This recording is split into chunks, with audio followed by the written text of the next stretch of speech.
इस लोगों से भरा हुआ एक छोटा सा हवाई जहाज बर्फ से भरा हुआ पहाड़ों के बीच में गिर जाता। खाने के लिए खाना नहीं है, पीने के लिए पानी नहीं है, ऐसा स्थिति आ जाता है। उनके दोस्तों को खा के जीना पड़ता है। हाँ दोस्तों, ये कोई मूवी का स्टोरी नहीं है, एक सच्ची घटना के बारे में आज मैं बताने वाला हूँ। एक रग्बी टीम दुर्घटना का वजह से ऐसा परिस्थिति आ गया था जहाँ दूसरों का लाश तक खा के उनको जिंदा रहना पड़ा। इस बारे में वीडियो बनाया हूँ। दोस्तों 13 अक्टूबर 1972 में उरुग्वे देश में एक रग्बी टीम था। ये टीम दूसरे पड़ोसी देश चिली में एक कंपटीशन के लिए एक हवाई जहाज को रेंट पे लेके जा रहे थे। इस छोटा सा हवाई जहाज में सिर्फ प्लेयर्स ही नहीं थे, उनके साथ साथ उनके दोस्त और कुछ परिवार के सदस्य भी थे, क्योंकि उनके प्लेन में बहुत सारे सीट्स खाली था। इसीलिए कुछ लोगों को, परिवार लोगों को और कुछ दोस्तों को उनके साथ लेके गए थे। उस छोटा सा हवाई जहाज में एक मैकेनिक था, एक पायलट और एक असिस्टेंट पायलट भी था। उस टीम का कैप्टन था नैंडो पराडो,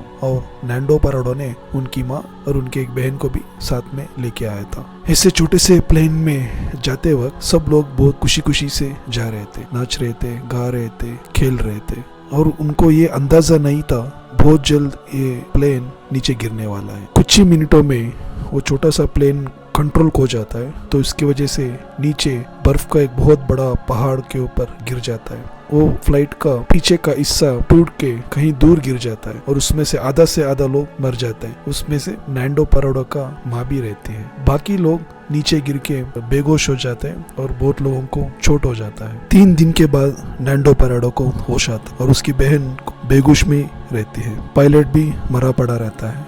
चारों तरफ बर्फ से भरा हुआ पहाड़, पीने के लिए पानी नहीं है। उनके पास जो बचा था थोड़ा सा जो चॉकलेट्स और कुछ चीजें वो खा के रहते थे। दिन में बर्फ को पिघला के पानी बना के पीते थे। उनके साथ में 2 मेडिकल स्टूडेंट्स भी थे। ये मेडिकल स्टूडेंट्स जितने लोगों को चोट हुआ था उनको इलाज कर रहे थे, लेकिन फिर भी उनके जो इलाज सक्सेसफुल नहीं रहा, एक के बाद एक मरते गए। इस प्लेन को ढूंढने के लिए एक टीम निकल पड़ता है, लेकिन पूरा बर्फ से भरा हुआ वो पहाड़ों के बीच में ये सफेद प्लेन भी दिखाई नहीं देता। इसलिए ये जो उनको ढूंढने का काम बंद कर देते हैं। इनके पास जो छोटा सा एक रेडियो रहता है, उससे उनको पता चलता है कि ढूंढने का जो कार्याचरण चल रहा था वो बंद कर दिया गया। ये बात सुन के उनको और निराश हो जाता है।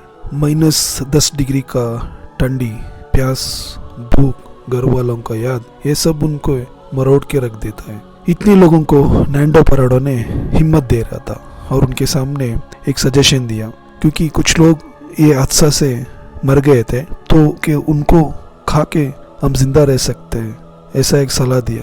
लेकिन बहुत लोग उसको माना नहीं, क्योंकि जो मरे हुए लोग थे उनमें से कई लोग उनके दोस्त थे और कुछ उनके परिवार के सदस्य थे। लेकिन कुछ दिन के बाद नैंडो का बात सब लोग ने मान लिया और लाश के काट कर खाने लगे। ऐसा इंसान की शरीर को खाते वक्त इनको उल्टी जैसा हो रहा था, लेकिन उस ठंडी में जिंदा रहने के लिए मजबूरी से उनको खाना पड़ा। इसी बीच में नैंडो की बहन बीमार पड़ के कुछ दिनों बाद मौत हो जाता है। उन टीम के मेंबरों के बीच में लड़ाई झगड़ा हो रहा था, लेकिन फिर भी एक दूसरे को सपोर्ट कर रहे थे, हेल्प कर रहे थे। जब एक इंसान मौत के कागार पर खड़ा रहेगा तो जिंदा रहने के लिए कुछ भी कर सकता है।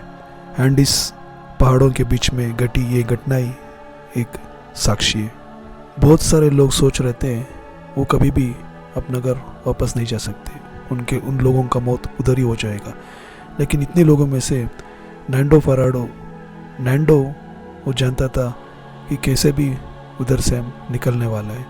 55 दिन के बाद नैंडो चिली की तरफ जाने के लिए प्लान करता है और उनके साथ और 2 आदमी उनके साथ देते हैं। फिर आके बचाते हैं। ऐसा हौसला बढ़ा के फटा हुआ कपड़े और कुछ मांस लेके चिली की तरफ निकल पड़ते हैं। उस बर्फ से भरा हुआ पहाड़ों में 70 दिन तक पैदल में तीनों लोग चल पड़ते हैं।